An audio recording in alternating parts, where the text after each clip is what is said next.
On the morning of April 13th, 2011, 20-year-old nursing student Holly Bobo vanished from her home in Parsons, Tennessee. She was last seen by her brother, Clint, walking into the woods behind their house with a man dressed in full camouflage.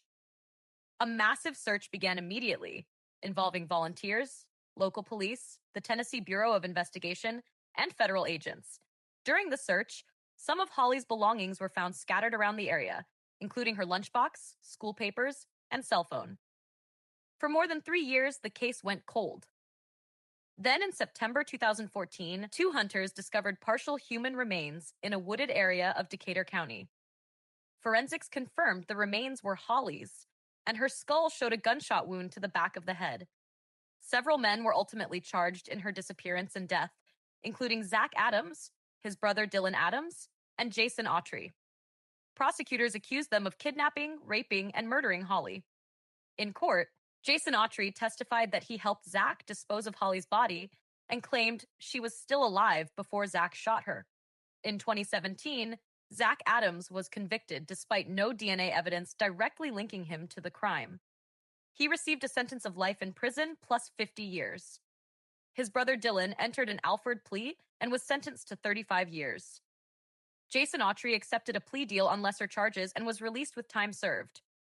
Years later, controversy resurfaced when Autry publicly recanted his trial testimony in 2024, saying he had lied to protect himself from a life sentence.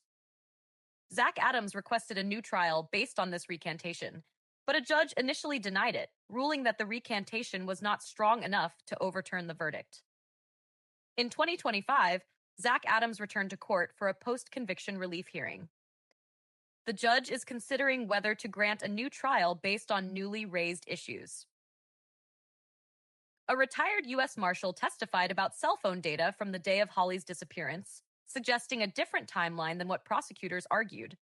The defense claims some evidence was mishandled or fabricated, and that the Tennessee Bureau of Investigation mismanaged aspects of the investigation. During the hearing, Dylan Adams testified again, and the defense presented video they say supports that he and Zach were not involved in Holly's killing in the way it was portrayed. The defense is also challenging the credibility of Jason Autry, the key witness at the original trial, who now says he lied. Autry admitted that he reconstructed his day in jail and added Holly to it, implying he created his story using cell phone data to match discovery. His recantation is central to Zach's request for a new trial, because if the court finds it credible, it could change the outcome. The state is pushing back, arguing that the jury already heard the relevant testimony in 2017, and that the defense's current arguments are not enough to justify a new trial. Adding to the complexity of the case is Shane Austin, who was granted immunity to cooperate in the investigation regarding the disposal and concealment of Holly's body. Later, his immunity was revoked because prosecutors said he was not truthful in his cooperation. In a tragic turn, Shane Austin was found dead in an apparent suicide in a hotel room in Florida. His death raises further questions about the handling of cooperating witnesses and the overall investigation. The post-conviction hearing is potentially very significant.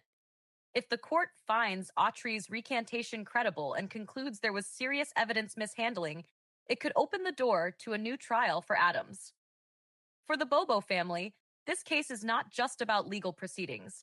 It is a deeply personal fight for closure, truth, and reassurance that justice was truly served. Holly Bobo's disappearance and death remain one of Tennessee's most haunting mysteries, and the questions surrounding her case continue to captivate the public and challenge the legal system to this day.